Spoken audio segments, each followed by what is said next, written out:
how easily a man's mind can be controlled and twisted. My family have always been interested in such things. Somewhere in the human mind, my dear Francesca, is the key to our existence. My ancestors tried to find it, to open the door that separates us from our Creator. But you need no doors to find God. If you believe... Believe? If you believe, my dear Francesca, you are gullible. Can you look around this world and believe in the goodness of a God who rules it? Famine, pestilence, war, disease, and death. They rule this world. There is also love and life and hope. Very little hope, I assure you. No. If a God of love and life ever did exist, he is long since dead. Someone, something rules in his place.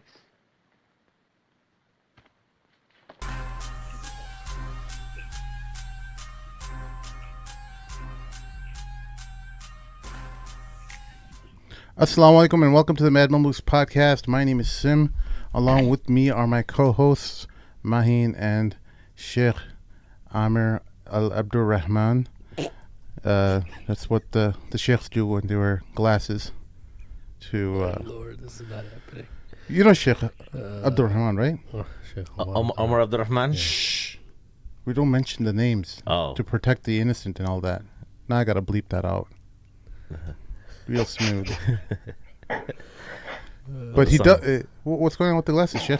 Why don't you explain to the listener? My eyes are a little sensitive to the light right now, so you look like Jeff Goldblum from Jurassic Park.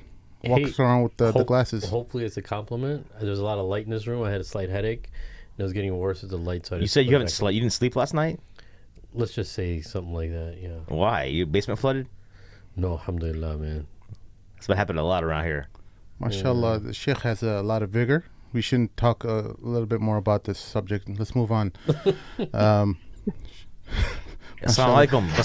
What's up, Bassam? We have the master debater, Bassam Zawadi. Assalamu alaikum. Bassam, how are you, bro? Wa alaikum salam. Wa alaikum salam. Wa rahmatullahi wa barakatuh. Thank you for having me on the show. Yeah, man. How's everything? To the listeners as well. Alhamdulillah. What'd you have for dinner? What I have for dinner? It is nighttime over there right now, right?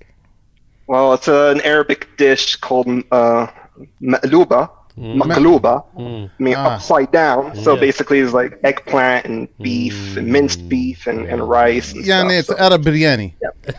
That's what they do. we call it kakiyafni in Hyderabad. Yeah, I don't know if it's biryani, but no, I mean that's what you guys do. You don't know how to cook. You just throw everything together. And sorry, but I didn't know this was gonna happen, bro. So, how's it going, bro? I'm just playing. I love you Arabs. I love you Arabs. No, man, what's happening? What's happening in Riyadh, man?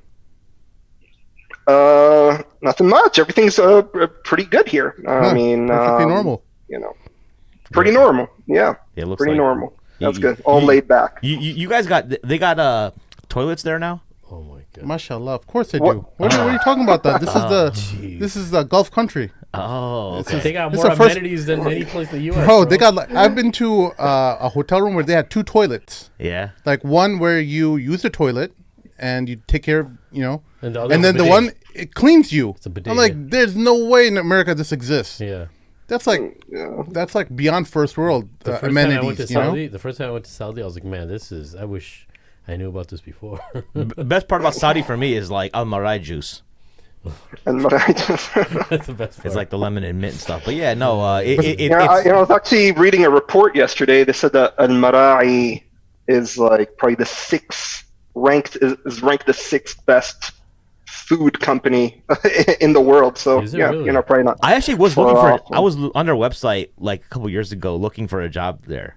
Oh, were you? Yeah, because I was like I was like thinking about fulfilling my obligation to Islam and making hijrah. And looking at like. Were you actually considering? Were you one of those guys that really wanted? There's nothing wrong. You know what? There's a couple times I entertained. I actually wanted. So, side note, before we get into the subject, when I was graduating college, I wanted to defer my employment because I wanted to go to Qura, your spot. Because I had heard about, like, I had this pipe dream of, like, and I was telling Bassam earlier offline that I realized later that I'm actually just a lazy bum. I'm not, I would tell, I want to go study. I would just be hanging out at, like, the coffee shop, just talking about how, like, someone's an innovator.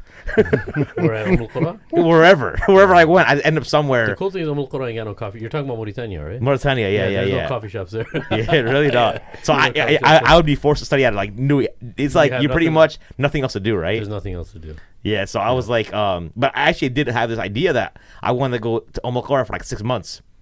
You know what I'm saying? And like after graduation and before I started work. But my friend of mine was like, dude, don't do it. He felt like a recession was going to happen and there was going to be a chance that he's like, if you're not working for a company yet, they pull their offers. They retract them because you're not there yet if the global economy goes to hell. And sure enough, it did in 2008. Oh, wow. But before, man, I know I should ask you this before, Sim. What's with the shirt? At first, from far away, it looked like Thundercats or something. And then I saw up close, then it kind of like the Sphinx mixed with Thundercats. I think Bassam might know this. Bassam, do you know this? You know what the symbol is? What is that black cat? Well, you're kind of young. You're one of the young guys. When you grew up in the 90s, you were kind of really, not Mahin type, but the people who were with the resistance. You know, they were part of the resistance in the caucus. They knew what the symbol was. Was that Black Panther? No, this is a wolf, man. It's a wolf. Okay, that's a big clue right there. And I think this is the moon right here. And all right. This right here, this is not boob sweat, but this is just. Oh my god! What is wrong with you today, bro? No, we have one of the most esteemed guests we ever had. I worked out, bro. I thought there would be something that. Bassam, bro, I know you expected something else, bro. My bad, bro. But anyway. So this is the emblem of the Chechen fighters. They had when they set up their republic, and I wore it in honor of all the people who were, dogging Khabib for having to meet Putin or whatever, and everyone's hating on him. So I'm like, you know what?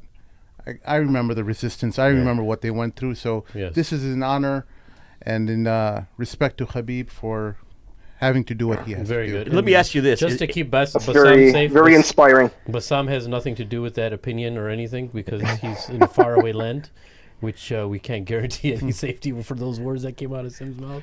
So Bassam has nothing to do with what Sim But like, I would say, Bassam, is that logo, is that like kind of a Akita problem?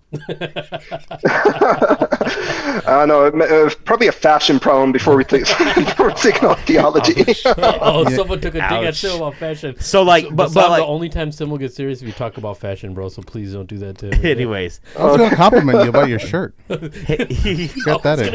You hurt his feelings. He was gonna compliment you, and I was like, nah, I'm good. You hurt his feelings. I think Sim is probably gonna ask me some difficult questions later on. I don't think he liked what I said right there. Anyways, I wanted to kind of get into the topic here. There's this idea that you'll meet people like commonly in America, because we were talking offline about what we were going to talk about on this, and I wanted to talk to you about like food like al-baik and shawarma, but you're like, I'm not an expert on that kind of stuff, but we can talk about something else that he's an expert in. Yeah, like theology and that kind of stuff. I'm like, oh yeah, that's right. Yeah. We talked to you about that last time too. But there's an idea you have the average Joe on the street, like I believe in God, but I'm not a fan of organized religion. Yeah. I don't really do or I believe in the energy. Or God creates us, and then I believe that God created the universe, but then He doesn't really care what we do. Yeah, or they say that we believe in this energy, and if you have positive energy, then you'll get more good insight from that energy, and that energy, everything revolves around that energy. People. Yeah. It's all about. But anyways. So, Bassam, why don't you talk a little bit about get us started on this? Because Bassam wrote an article related to this recently, right? It wasn't an article. I think it's your master's thesis, right? This is your thesis too. He does write. Regarding this, but he does have a master. Yeah, go ahead, sir. Are you preparing to be a doctor? Yeah. A doctor. No. Like PhD thesis? I mean, no immediate plans. For PhD. Okay. I thought you write a thesis for a PhD. No, he wrote for his master's. Thing is, in the UK, dissertation. I'm sorry, I'm uneducated. I went to a crap school. Sheikh Amir's making fun of me, Bassam. Please help me out.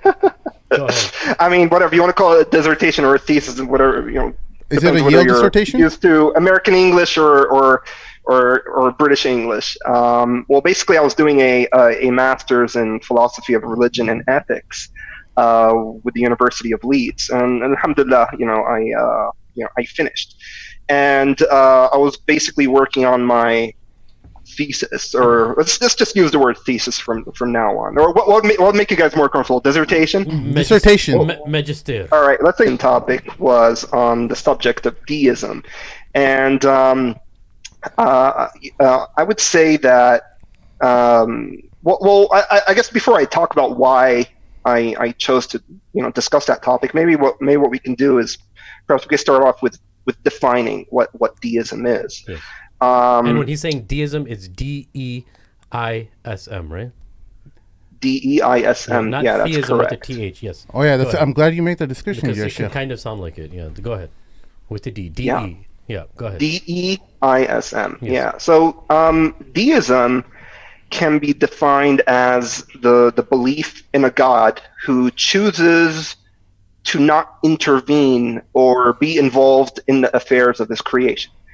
In light of that, deism asserts that God does not send divine revelation to his creation. It denies the existence of miracles because it maintains that God does not intervene in the natural world order in any way. Deism stresses the importance of human reason. Any religious knowledge, any moral knowledge you wish to obtain can be obtained through the strict use of reason. Deism is strongly opposed to what is commonly referred to as, and what Maheen just mentioned, organized religion. Organized religion being a religion that has a system in place to define theological doctrines and rituals and practices of worship, etc. So Islam would clearly qualify as an organized religion, given the 6 pillars of Iman and the 5 pillars of Islam. The fact that 2 or more adherents to a religion would expectedly believe in identically shared creeds or come together at the same place and time and worship in the same exact manner would clearly indicate that this religion is organized. Deism is against the notion of religious clergy, priests, imams, rabbis, for they associate all this with organized religions. So the vast majority of deists would just agree on these points that I just mentioned. Where do deists differ, however, would especially historically, would be on secondary theological doctrines. So, for example, is there an afterlife? Is there divine judgment? Is there a path of salvation? Is God good or is he evil? Etc. So, in a nutshell, deism is the belief in a God who created the universe and chose to never intervene or be involved in it. Deism teaches that we must rely on our reason alone and to deduce what this God demands from us, if he demands anything at all. So wait, hang on one second. Does simulation theory come into what the deism recognizes as a valid belief system? I don't know if you heard of the ideas that are being proposed on various podcasts around that we are all part of a simulation that is created by a higher being. And it could be a computer software program. No one knows. It could be anything, but it's a simulation that we're part of.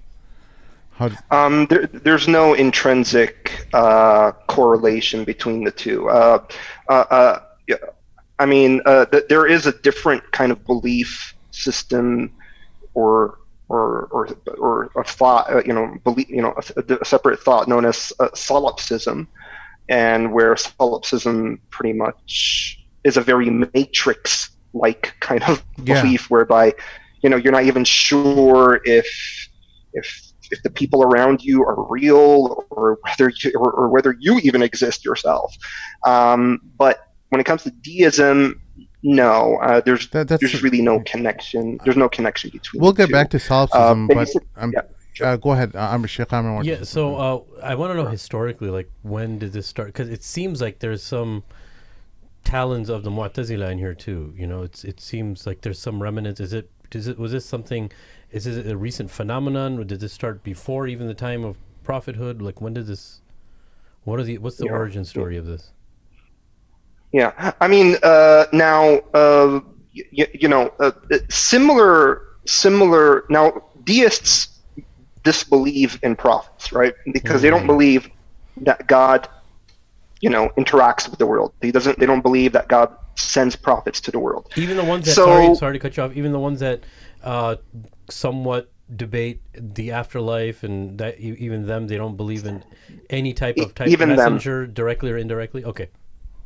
Even them, they would believe that just based on your reason alone, you should have been able to deduce that you should be a good person and emulate God. I mean, I'll probably touch upon that a little bit more later. But yeah, I mean, they do not believe that God sends prophets. Okay. Now, if you want to speak historically, how far back does deism go?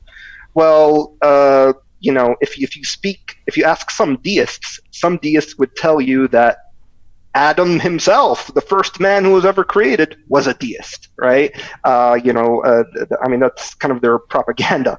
But when I look back, at least through the classical Islamic literature, I see that the ulama refer to a firqa, not a firqa. They would refer to a religion or a religious group known as the Barahima. And basically, and in English you translate that into Brahmins. And basically they were pan-deists in that they, a core element of their belief was that they strongly denied prophethood, just the notion of prophethood itself. So Ibn Hazm speaks about them, and Imam al-Shahrastani also speaks about them in his book on sex and religions.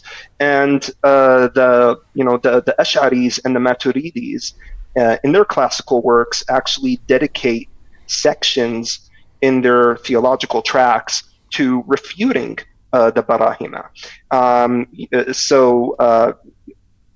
mean, when you look at Ash'ari or Maturidi books of theology, it's typically divided into three different sections, right? So you have the ilahiyat and the sam'iyat and the nubuwat. And the nubuwat deals with the whole notion of prophetology, and a subtopic of prophetology is trying to argue for the rational, the rationality and the necessity of prophecy itself. So, and the Mu'tazila themselves have also refuted the Barahima, and so did Ibn Taymiyyah. So Sunnis, as broad as you want to extend the circle, have dealt with the Brahmins or the Barahima, and they've addressed their arguments. However, today, I mean, if you're speaking as an academic, or if you're speaking about deism as a term, usually what people have in mind is the deism that we can trace back to the late 17th century, during the English Enlightenment. The Enlightenment, for just to refresh our memory, I think most of us will probably already know what it is, given that we, might be familiar with American and British history. But the Enlightenment quickly was a major intellectual movement that centered on the importance of reason, and the freedom of people to choose their religion or no religion at all. They stressed on the importance of scientific inquiry and separation of church and state, tolerance, justice, etc. So deism fit in quite nicely with the ideals propagated by the Enlightenment thinkers, because deists were emphasizing the importance of reason, and they were strongly opposed to the dogmas and the theological creeds of Christianity, which they claimed and alleged were absurd. And, of course, they were also vocal critics of the, corruptive and oppressive policies of the Catholic Church.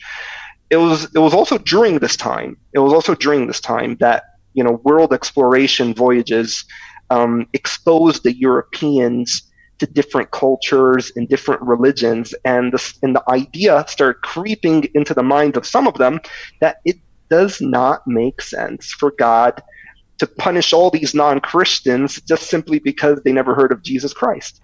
And, so the Enlightenment served as a critical backdrop for the flourishing and spread of deism. And until today, deism lives on and is adopted by people who may not even explicitly identify themselves as deists, though they actually are in reality. So why did you decide to pursue this topic for your studies? Well, I guess what happened was that in the beginning of last year,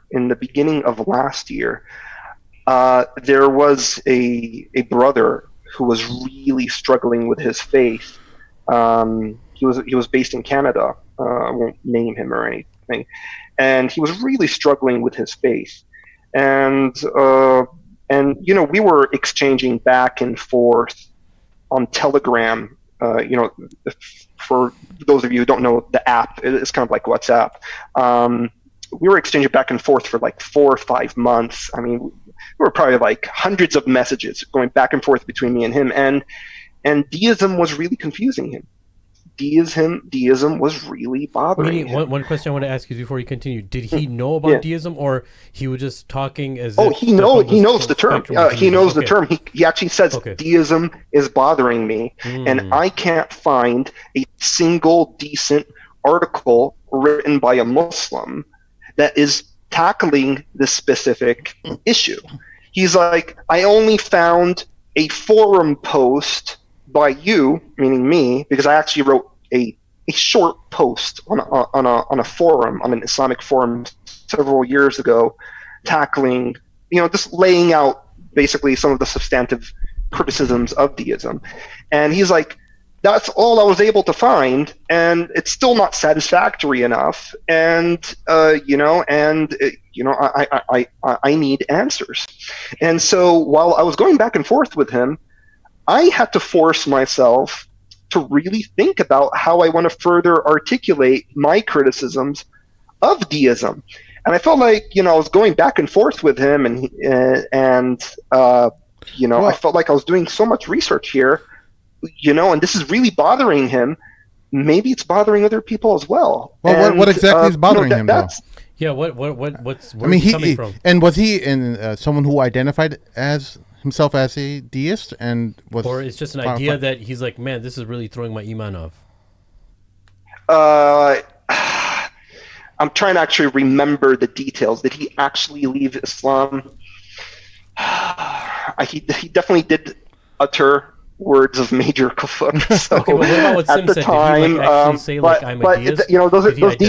Those details aside, it's not only him, right? Yeah. The point I'm trying to make is that it's important because it's spreading in the ummah. Yeah. I mean, if you look at Turkey, for example, I'm going to get to the reasons of why it may appeal to some of them, right? But I mean, if you look at Turkey, for example, Turkey recently, one of Turkey's top religious officials actually described deism as a what did he say? As a very interesting trap meant to convert Muslims away from Islam.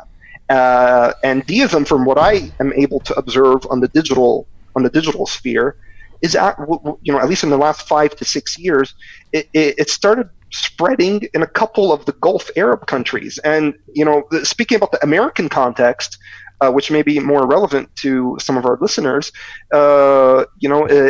that the Pew Research Center in 2018 interviewed people who left Islam, and 12% of American ex-Muslims said that they left Islam not because they disbelieve in God. No, rather they left Islam because they are tired with organized religion in general.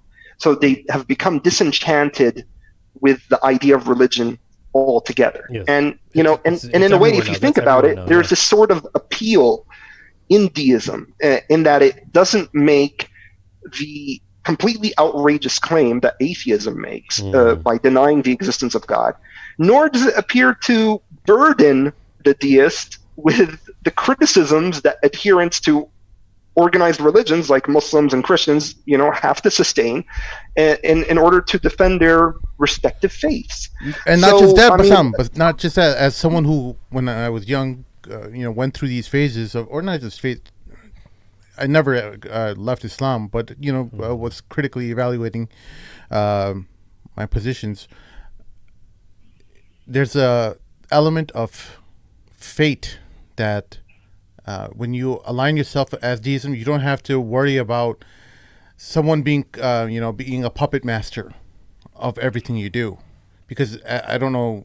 Wait, what do you mean by that? Because deists, from my understanding, but someone correct me if I'm wrong, they don't necessarily say that God is playing a part in every part of your life. He kind of sets everything in motion, and things play out the way they do. It's like the physical laws of the universe are kind of manifesting themselves the way they are. Is that correct, Bassam?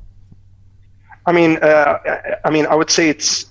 I mean, that is technically correct, but the claim is actually even greater than that. It's not just that, okay, God created us and has decided to not, and to divinely intervene in our affairs. It's just that God created us and actually just did not bother continuing observing what we're doing.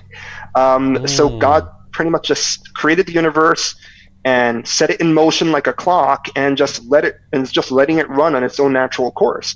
He has no interest in our universe. He has no interest in our affairs, and yeah, so that's a much greater claim than just merely saying, okay, God created us, but He's not tinkering, so to speak, with the laws of nature. And if someone does, obviously, people do read my paper. You could see that I've kind of, it's more detailed when it comes to highlighting all the different kinds of groups and subgroups within deism. So you're going to find, that odd deist somewhere who might say that yes, God created us, and we pray to this God, or or this God is interested in what we do. Yeah. But those are mostly the classical deists. So the deists that arose in I would say in the first 70 years of deism's inception, they still retained some of the theistic doctrines of of there being an afterlife, divine judgment, etc. But I would say in the last 150 years, most deists tend to reject any of those theistic doctrines and pretty much maintain what I was mentioning earlier. And it seems like a cop out from, because if you believe in Allah, if you believe in, just bring that up. Just forget about even mentioning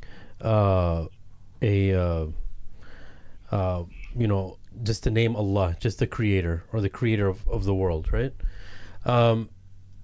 It requires, in order to recognize the creator, it requires also responsibility that follows with it.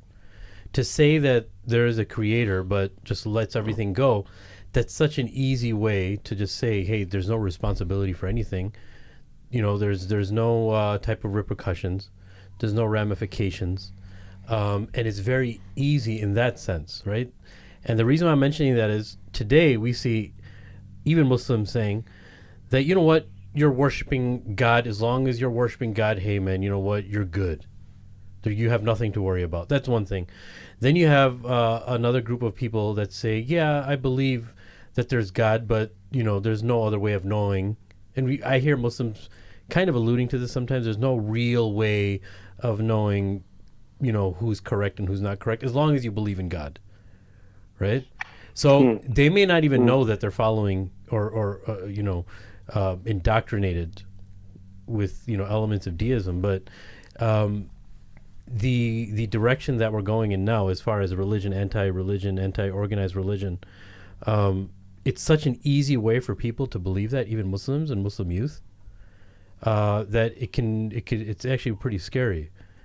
I mean, it's convenient. It's very convenient, and that's the next thing I wanted to ask you about is like, what groups are there that actually are showing these signs that you know of personally, but they're claiming to be Muslim, or they're claiming to be a religious group, but they're going down that path of deism. Based on your research. Well, I mean, just to be clear, I mean, whoever does, express any deistic sentiments to that extent is not a Muslim. Yeah. So let's just get that out of the way. But if you're speaking about, someone who claims to be a Muslim, I mean, look, when it comes to these progressive Muslim types, is it the Neo-Mutazilites? Sorry? The Neo-Mutazilites? Are you saying neo or neo? Neo. Yeah. The people who want to appease the progressives, Yanni. Yeah, I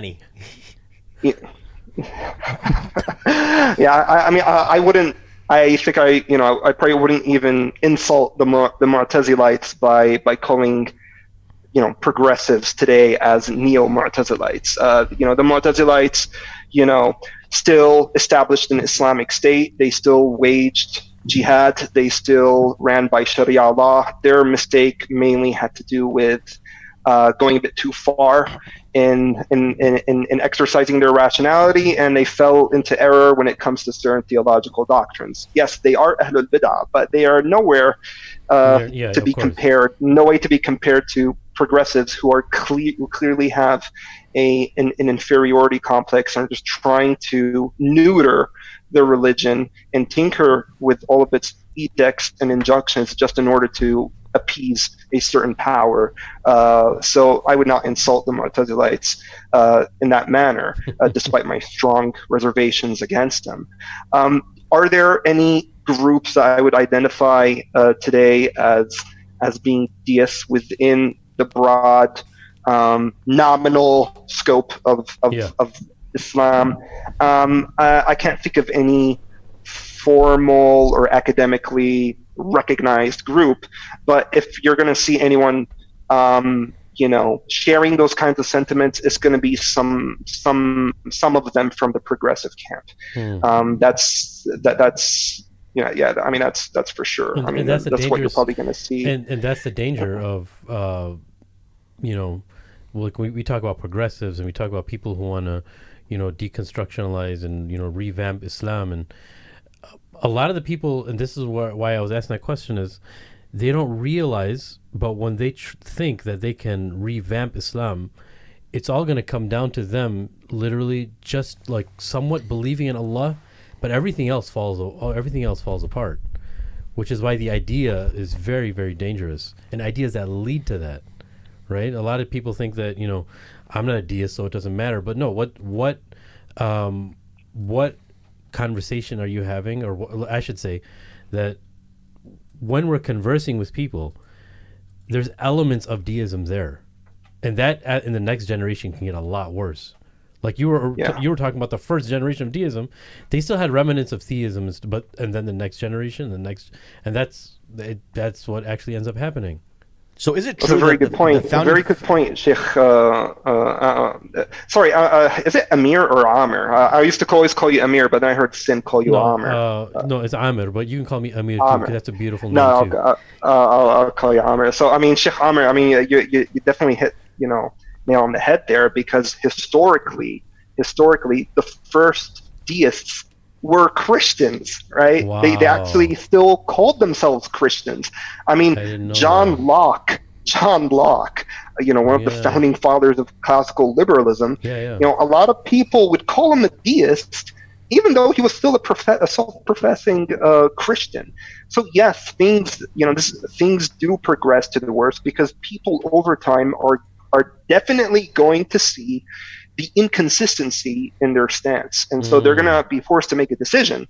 Am I going to consistently abandon Islam, or am I going to consistently abandon deism. And unfortunately, there will be some who make that, drastically wrong decision. Okay, so you kind of answered my next, because my question was gonna be like, how did they arrive at the conclusion that there was a God? But if they started off as Christians, they already had a default operating parameter that there was a God, right? And then it kind of evolved from there. Is that how it? Because I was gonna ask, like, why would a deist even believe in God then? To us, that makes sense, because we know that to believe in Allah, there's many other things. Like you mentioned something really interesting. You said that some deists would say that Adam was the first deist. Now, to somebody, a person of Islam, a person who believes in Allah, you could see so many holes in that, but it doesn't make sense, because the purpose of that creation was to now be a receptacle of how am I going to conduct something, and I need rules and regulations on what you want from me, because that's my purpose. You created me. My purpose is how am I going to execute what you're about to give me now, which is why that understanding of it. That's why I said it's a cop out. Oh, God is just there, and then all of a sudden he just lets it go, and he has nothing to do with it, or he doesn't care. That goes against what Allah actually is, what an ilah actually is. Why? Which is why the understanding of Allah is very important, right? You can claim God. Why should God care? Very good. Why should God care? Right? Yeah, from a philosophical point of view, why does it have to be that once we establish that there is a proof of a creator, that why would he want to be involved in his creation? Why couldn't he just set it up as an experiment or as a lab of his, just to see how it plays out? Well, I have a certain take on this. Bassam, what you wanna? Bassam. Oh, Bassam, I'm just really happy to hear you guys, think in the right direction here, because I think what you guys just said and just talked about right now is a great segue to my first argument.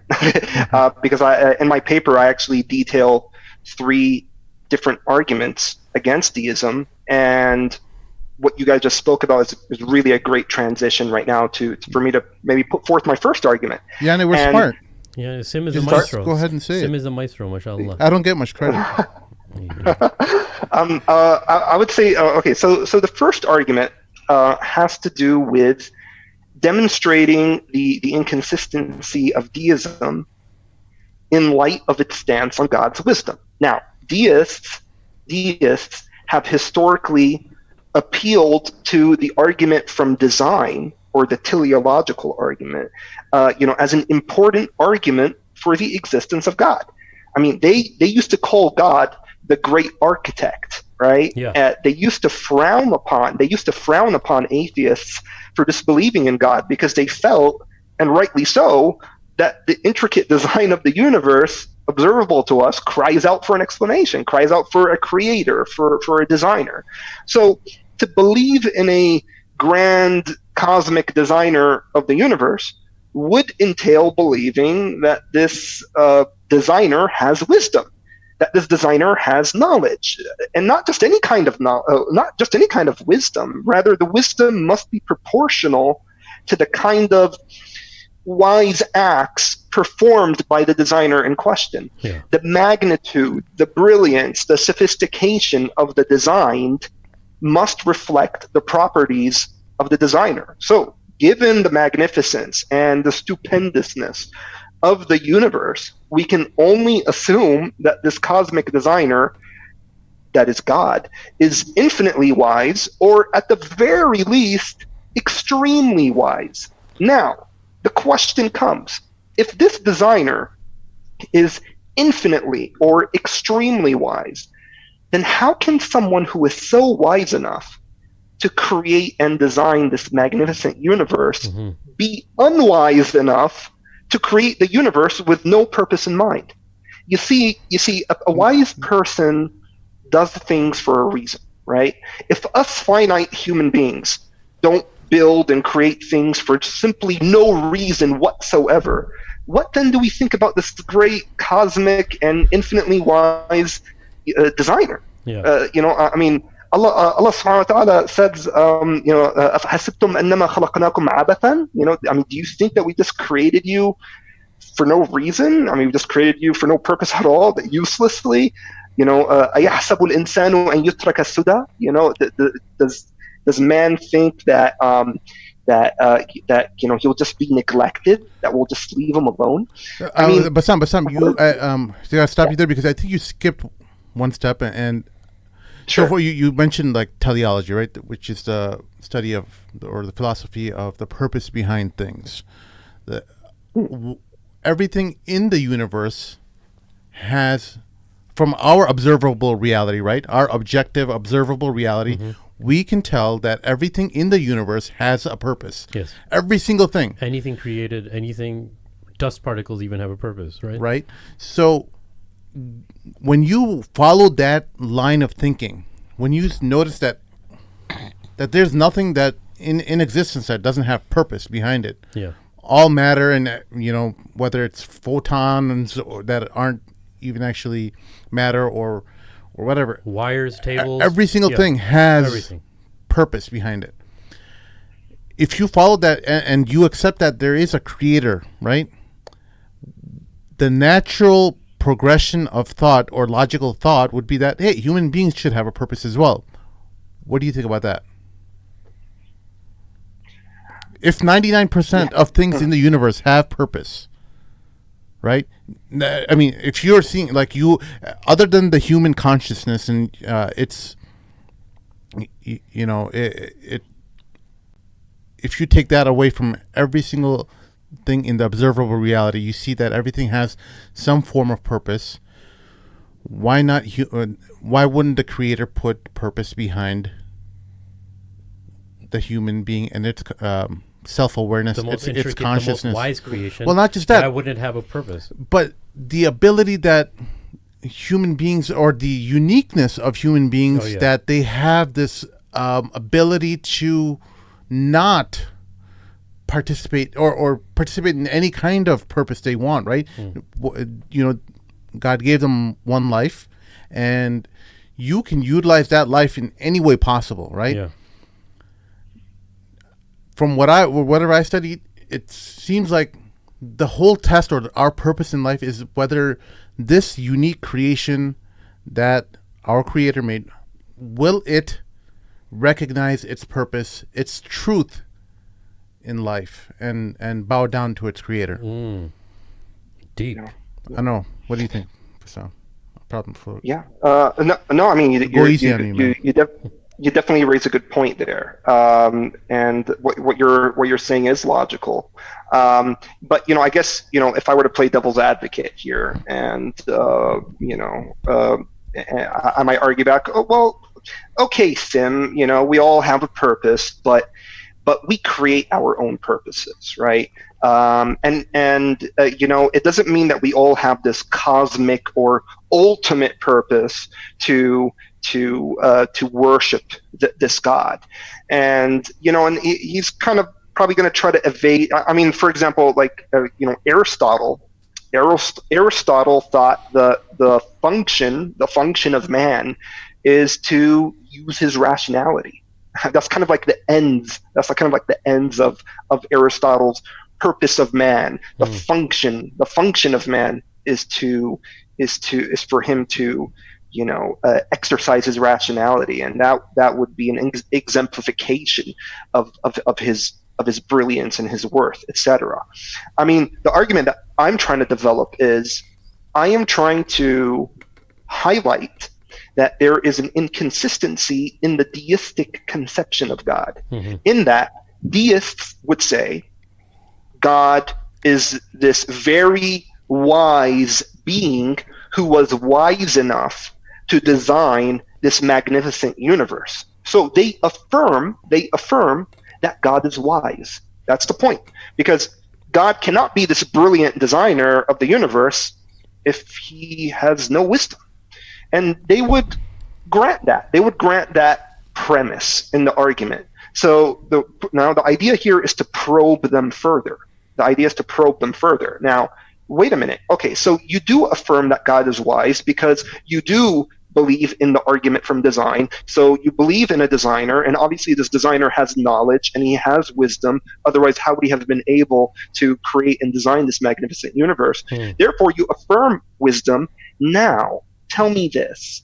Was this God, who was so wise enough to create and design the universe, just happened to be bored and created the universe by mistake? And he said, oops, my bad. I created this intricately designed universe unintentionally, and I want nothing to do with it anymore.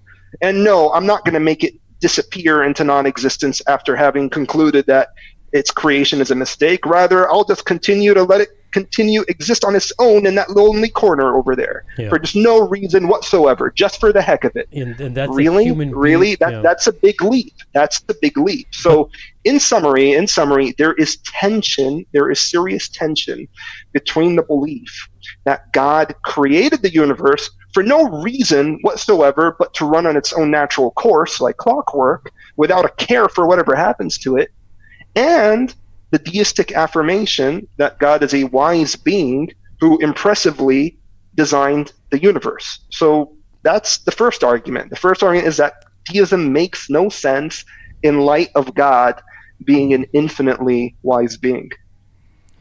Okay. So now I gathered from the paper is that God's wisdom is an assumption from the get-go, right? Is that accurate? From deism. For deism, yeah. Like the deists do argue that this God has some wisdom. Is that accurate? It's presumed. It's presumed. You don't have to spend a lot of. You'll be hard pressed to find a deist that would say rationally prove it to me. And you know and wait. But that seems so nonsensical, though. That seems like, why would it? If there was a creator that created the earth and created you and every single thing that you see in existence, why would he? How could you take away wisdom from, as a natural consequence to that? I guess what I would say to him, what I would say to the deist is, why are you being so selective in determining when God applies his wisdom? So why was he, if he was so wise that he was able to design the universe that we have today, why does he do something so clearly unwise, like creating the universe for no purpose at all? Now, in my paper, I go into rebuttal mode, counter rebuttal mode. I try to think about what can they possibly respond. So, I mean, for the purpose of time, we can't dive into all that right now. People are encouraged to, read the paper and see the kinds of possible responses that they could provide. But in essence, this is the argument, and it will be very difficult for them. And it's a Quranic argument. It's a Quranic argument. That's the beauty of it. It has a lot of force. It has a lot of force behind it. And I really try to really try to think about what possible responses, no matter how stupid they may be, that they could just throw back at us. And I just really couldn't see them coming back with a watertight response that can make their position consistent. But when you were saying it doesn't make sense, it's very nonsensical. It is very nonsensical. Isn't that what the dilemma is? Isn't that why? But I think what did you mean by that question? I'm saying that once you've made the decision that you're going to recognize a creator that has made the entire universe and knows every single intricacy in your design, right? He knows every single part of you in order to create you, right? That's how an engineer operates. He knows every piece of equipment that needs to build you. So why would you take away wisdom from that? I mean, if he has that kind of knowledge, beyond our, ape brain or whatever you want to call it, how could you take that? How could you take the element of wisdom away? Because wisdom is, if we want to define wisdom is the application of knowledge to a certain reality, right, Bassam? That's a pretty good definition. That's a pretty good definition. So. The application of knowledge to various forms of reality, right? Whether it's experiential or whatever, various types of experiences, right? Now, why wouldn't a creator have that? Isn't that kind of the trap that atheism fell into? Is that, God has to be merciful and God has to be loving or powerful. But if you were to bring wisdom in it, their argument would fall into shambles, right? Because then that means that he knows something that you don't know. With atheism, all these words are so relative to what human beings are. Human beings understand mercy in a much different way. What the creator of the worlds of the universe understands mercy. Yeah. I mean, there could be like just imagine like a million supercomputers computing all the various factors relating to why you sinned and why you ended up making the poor choices you did in your life, and hence you're like, okay, well, at the end of that calculation, Sheikh Hammer is forgiven because he just was given a bad hand, to use a poker analogy. I get the poker analogy. What do you think about that, Bassam? I don't know. Have we drifted off topic? No. I mean, I think you make a good point. I think you're, just reasserting, I guess, and giving an example of, regarding the substantive point that I'm trying to make. And so what was the next progressive question that was to be asked after the first one? You said that there was 3 parts in the... Oh, but before you jump into that, so what about the counter argument that people will say that, like, okay, so we are kind of making all these like mandates upon God based upon how a human being would think. Like the idea that like God, like your example before, how it's far fetched to think that God would create something by accident, right? He'd create something by accident and like just let it be in the corner and like not destroy it because it was an accident. Isn't that like how? But isn't that kind of based upon how a human being would think? And like, why would we use that? I'm just trying to play. I'm just trying to play by their own play their own game, right? Okay. I mean, they're saying let's just use our reason here, right? Okay. So now theologically, there might be certain things that, our subjective rationality might object to when it comes to ascribing it to God, while, in reality, it really isn't that objectionable. But I'm just trying to play their own game here. I'm just saying, okay, fine. You don't want, I'm not going to come here and just say, the Quran says so you're wrong. All right, fine. You want to pretend like you're this rational person. You want to speak rationally. Okay, let's play the rationality game, right? And so I'm just simply asking the deist a question here. How can you believe that this God is so wise, yet apparently he's doing something clearly unwise?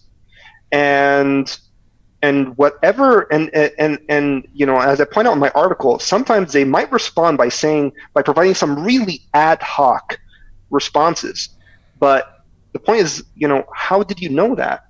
Oh, well, maybe he did it because of this, or he did it because of that. Well, how do you know? I mean, how do you know that? And their contention is also, and you could always trap them, right? So they could say, for example, God.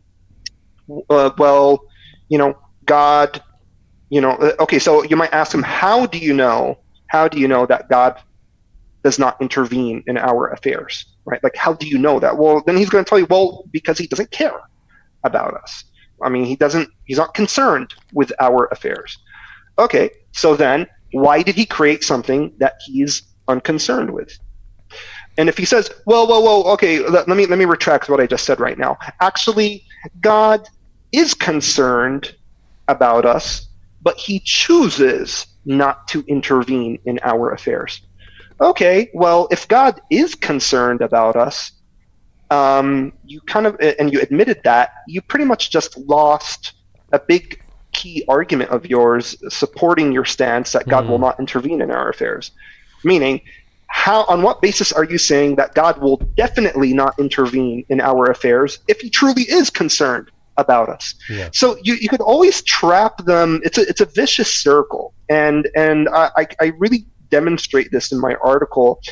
In that, I would say, well, if the deist responds by saying this, well, then you could counter by saying that, and if he says this, you can counter by saying that, and you'll see it's just a really vicious circle, because and their responses really become, very cherry picked and very arbitrary and so clearly concocted, just so that they could try to,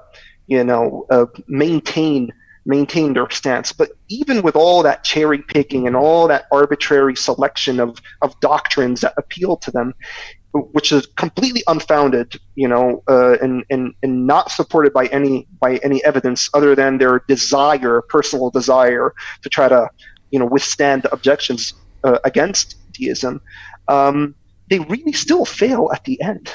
It's actually difficult to cherry pick all these doctrines and still make sense out of all of them. This is, a Quranic argument. Also saying, like, did you honestly think that I just created you uselessly? Like, did you really think that? Like, I created all this in the way that you see it is, in the intricately designed way that you see it. Do you really think that? Yeah. And that is a Quranic argument. And what I'm kind of trying to do here is trying to hash out that argument and tease out that argument by really showing just how strong that Quranic argument really is, and that there really is no convincing escape hatch for the deist to kind of run away from the thrust of the argument itself. So, lately, Bassam, a lot of this whole deism has kind of taken more of a prominent role because of Elon Musk going on various podcasts and saying that, it's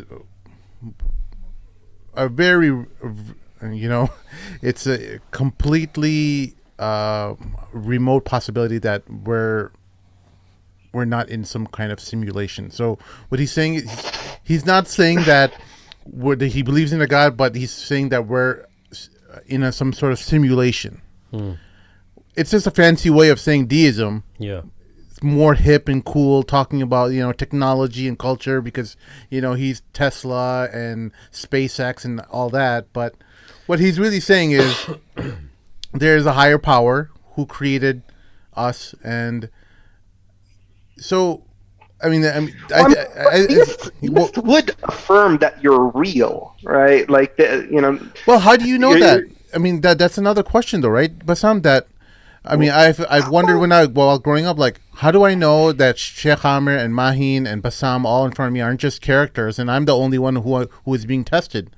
I'm the one who is. They all just disappear as soon as they leave my studio into a bunch of zeros and ones and disappear. And as I'm moving around, everyone is like reality is being presented towards me. I'm probably the main character of the show. I'm like the Truman Show with Jim Carrey. That's why you love sci-fi movies.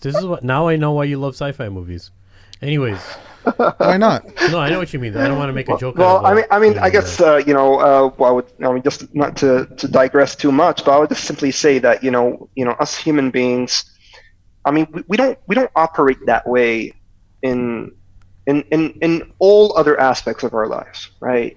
There are just some beliefs that are just so filtery, or if I were to use some fancy philosophical academic term, properly basic. These are your own existence and your own trust in your senses. In the absence of any defeater or any evidence to kind of make you question the credibility of your own senses and of your own mind and of your own existence. In the absence of that, it's properly basic to just assume that, you know what, Mahin is right there next to me, and so is Sheikh Amr and everyone else that I could see and observe. In the absence of any sort of convincing argument, there's really no reason to even start asking such a question, because it's just how we operate. It's just a very logical and rational assumption to make. Yeah. Secondly, practically speaking, let's say someone comes and tells you, well, this whole thing is a simulation.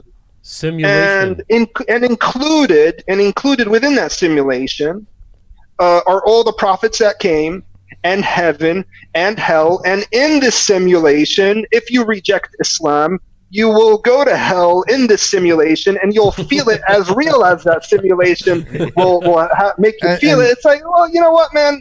Simulation or not, I'm gonna do what I. Well, that's exactly. So practically speaking, it's not gonna affect your life. Exactly. So move on, bro. Be happy. That's how I reconciled it, right? That's exactly what I'm glad you mentioned it, because that's exactly how my mind ended up resolving that conflict. Well, you know, how does it change anything? How does whether Sheikh Amir and Bassam and Maheen over here disappear into a bunch of zeros and ones, does that change anything in my worldview, in my reality, in my existence? Do I still have to operate the same way I would have to? And am I still... The conflicts or the issues that I'm being presented with on a daily basis, whether it's with your wife, your kids, your work, you know, Islam and so on, does that change in any way?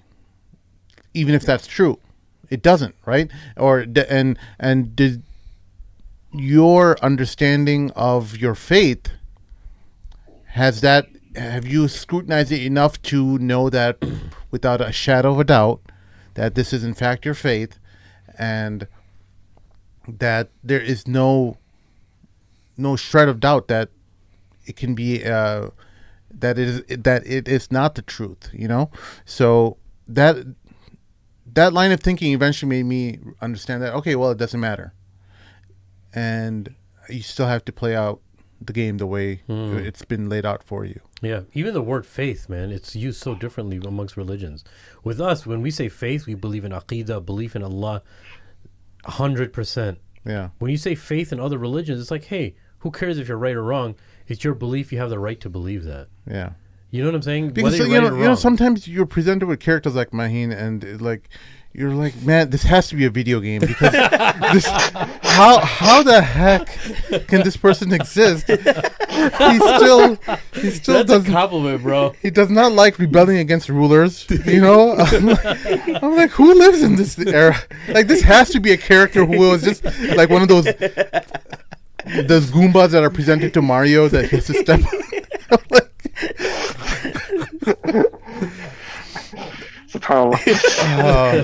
But by the way, your paper, is it available to the public, or is it yeah,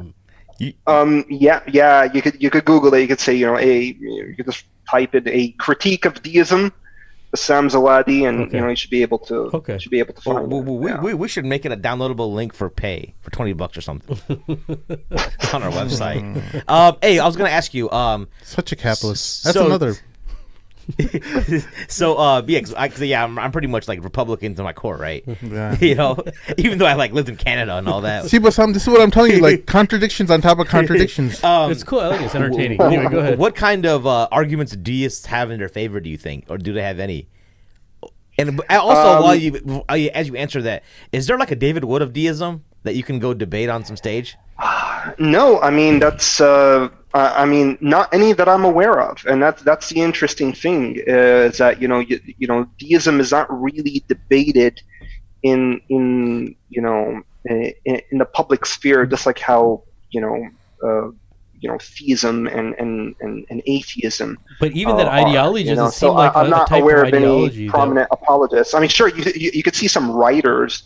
You have some authors online who do propagate it. Even that worldview doesn't seem like the type of worldview that would be debating people. It just seems that it's so like hands off and carefree and not even caring, that why would they even want to debate that? It doesn't seem like a progressive movement to convince people of something. It's just, do you understand what I'm saying? It doesn't seem like anything aggressive. It just seems like, hey, we don't even want to bother. Definitely was 200 years ago. Gotcha. I mean, there's definitely a lot of pro-deist scholarship dating back during the Enlightenment period, right? But I have not really come across too many academic propagandists and advocates for deism. They're probably there. They're But probably don't they there. all like cite Plato and Aristotle as deists, and like they were much more advanced, or people who challenged Catholicism later on, that what these people they rejected Christianity, but they understood that there was a creator. This, at least I've heard that argument made with various challenges towards Christianity. I don't know if you heard the same. I mean, you could certainly draw some similarities. You could certainly draw some similarities there, in that Aristotle did not really believe in religion. He did believe, from what we could see that he affirmed, he did believe in a God, the unmovable God who kind of created the universe and initiated the universe. But again, I don't want to kind of retroject the term before its time, so that I mean, academically speaking, it's just that when we're speaking about deism, it's good to know exactly who we're speaking about here and who and what academics are referring to when they're using when they're referring to the term deism. But I'm glad that you're doing this at this time, because I feel like this is going to take on as atheists find more and more problems relating to their arguments. This will be the next fallback plan. Like, hey, we're having problems and issues with coming up with arguments, but I think you're taking the first strike. And it's happening. It's happening, Sim. That's really the sad part. At least in the Arabic sphere, in a couple of the Gulf countries. Yeah. Especially 5-6 years ago, there was a very strong online presence of Arab deists. Now, in Arabic, deism is referred to as rububiyya. Rububiyya. That's the modern Arabic name for deism. And you also have this, منتدى للربوبيون العرب, and this forum for Arab deists, and they even have Telegram channels, and some Arab deist, Twitter handles have like 10,000 followers. So for them, it's like, we're not going to the extreme, and we're not denying the existence of God altogether, but we're just so sick of these imams, and we're so sick of these sheikhs, and we're just so sick of the system, where you want to rebel against the system, and but we love God. We don't have our problem is not with God. Our problem is with the system that tries to represent God and try to speak on behalf of God. And so they're trying to delegitimize, all these religions. And so the problem is there. It's certainly there. And the reason why I felt that it was important to develop rational arguments against deism is because, they're coming along and they're saying we're rational. We use reason, and so let's play that game. And so I kind of worked on developing 3 different independent arguments against deism. I did present one. I don't know if we have time to go through the other 2, but they're definitely there in the paper. All right, Bassam, thank you so much for everything. If you want to close off with any other thoughts related to deism, we still have some time, but or if you have anything else, like any other initiative related to this, any Trinity destructions coming up. But I wanted to discuss, I know you don't want to go off on tangents, but I personally fell in love with all of your posts on Facebook. It's like the most entertaining, and I was telling Sim, I was like, bro, because before I even met you, I was like, man, I can't wait to talk to this guy in person, because I love your posts. He's an entertaining writer. Very entertaining writer. That's the thing. But I think a lot of people don't get it. It's very, it's kind of, not very, but it's kind of, it's the satire. There's this wittiness to it. There's this sarcasm that I love. to it. It's beautiful, man. It literally makes me happy so many days. I look these posts. I'm like, man, I love this guy, man. So I love him for the sake of Allah, bro. I consider Bassam part of our kibar, like him. Mubin Vaid.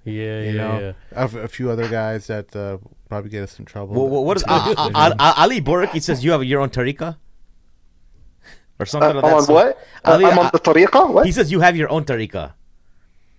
Oh man, yeah. Yeah, we keep that on the down low. Maybe Sim might want to be a part of it. What is this tariqah? I will definitely hit him up after the show and find out a little bit more about this tariqah, because I don't think it's a real tariqah. I think it's like is this like that tariqah with the guy from Turkey? What's his name? Fatullah Gulen. No, not Harun Yahya. Harun Yahya. Oh, I haven't heard about him in like 20 years. What's he up to? Nothing like that. He's with chicks, man. He's on boats. Was he at the Turk supporter? He's partying up. No, he's partying it up on boats, man. He's a complete like. Oh, he lost the plot. I don't think he ever had the plot. He was a capitalist to the bone. He saw that these religious people, they like content related to religion, and I'm just gonna sell them. I remember his stuff was very colorful and nice too. He had great quality content before anyone way did. ahead of his time, man. Yeah. Anyways, so yeah, he's living it up on. Wait, isn't he arrested though, or no? I don't know, man. Something's happened. I'm trying to look through Ali's Facebook post. What else should we be expecting from you, brother? What else is coming up? Well, I have some different projects set aside, but I think probably the next serious philosophical endeavor that I want to that I guess this next subject that I want to pursue, get my hands really dirty in, is probably the issue of hell, right? Can we make rational sense about an eternal punishment in hell? So I mean, I already have my thoughts about that, but I just really kind of want to dive into all the literature and see what everyone out there says, and I try to see if there's pretty good rational arguments on how to maybe articulate a rational defense of that. Because I mean, again, it all goes back to the same overall problem that a lot of people are grappling with religion, and so I guess that'll probably be my next topic.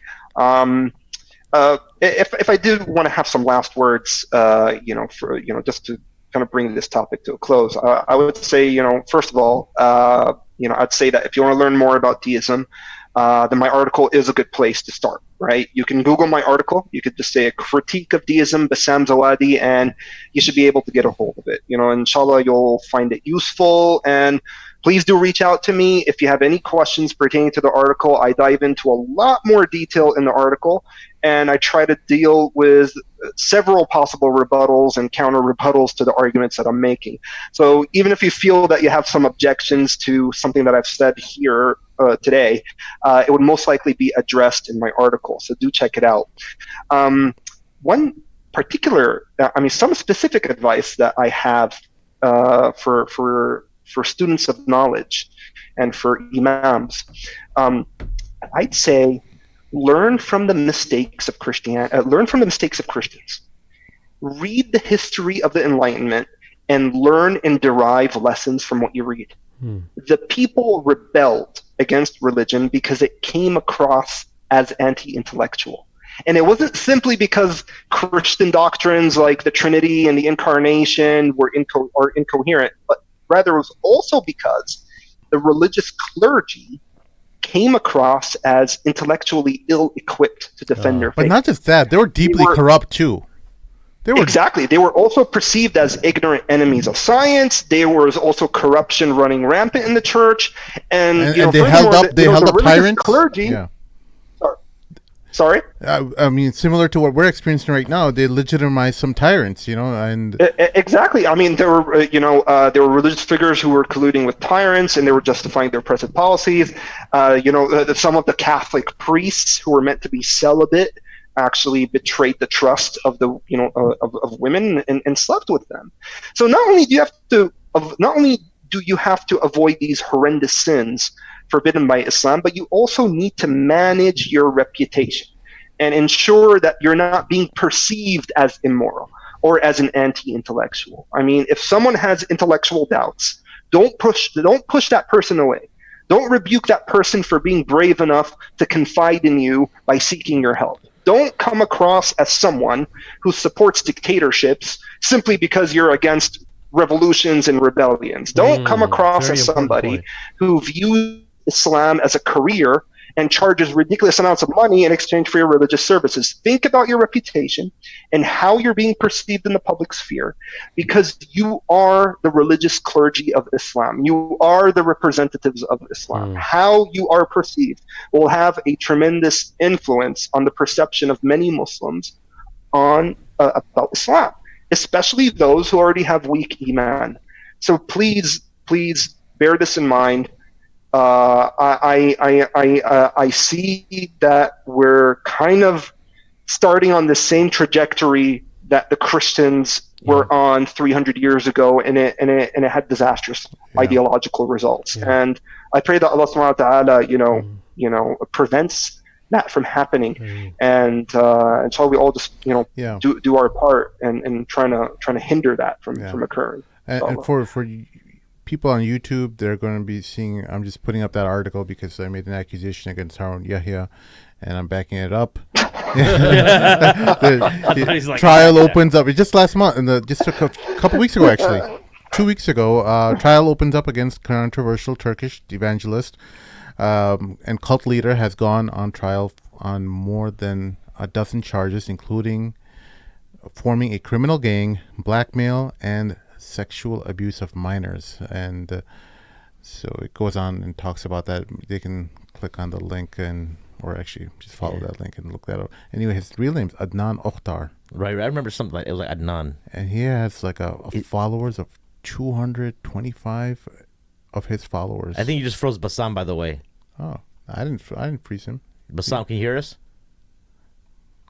Bassam, oh, look at him. He looks so adorable. Look at him. That is such a cutie face, dude. Look at him right there. Aw, just squeeze his cheeks right there. Oh my Lord. Yeah, well, he ain't gonna hear this, but I found a Burki He Bay probably post. can hear us, but Calls stated by our sheikh, the erudite, the defender of the Sunnah, Bassam Zawadi. All right, well, we'll go ahead and wrap this show up. Thank you all for listening. Help us out on patreon.com/the Mad Mamluks. If Patreon is too scary for you. Back. Oh, look who decided to Yeah, join the I'm conversation. sorry about We were making... I was just reading off how Ali Boraki calls you the sheikh, the erudite, the defender of the Sunnah. Yeah, I mean, as much as I love Ali, the way he overpraises a lot of people tend to lose track about who's the sheikh of Islam and who is who's erudite and who actually is credible. Ali has a public profile, so if any listeners are wondering who the heck we're talking about, he's spell out his name. Boraki Bay, BORIQEE space BEY. So I would follow him. Yeah, he's fantastic. He's a good friend of ours, and a beast, hopefully, inshallah, I set him up with equipment when I went to Florida. So hopefully he can come on the show. And it's always business with me. Even when I go on vacation, I find somebody, and I'm like, all right, it's like setting up a fight club. When he's going around. It's so funny. Like people come back after I'll come back after like a long weekend or something, and the people at work will be like, so Sim, how was your weekend? And I think about flying here, all these places, and meeting people, and then I'm like, I just spent the time cleaning up the garage, and they have no idea I have this double life going on. But Sam, do you know Ali through the old forums and stuff? Through the old forums, yeah. I know. I've known Ali since 2007. Okay. Mashallah, he's a good brother. Good brother. Yeah. I haven't met him yet. Inshallah, I hope an opportunity arises where I'll meet him in person, inshallah. Inshallah, man. Yeah. All right, folks. Thank you for listening. We'll see y'all next week. Assalamu alaikum. Assalam.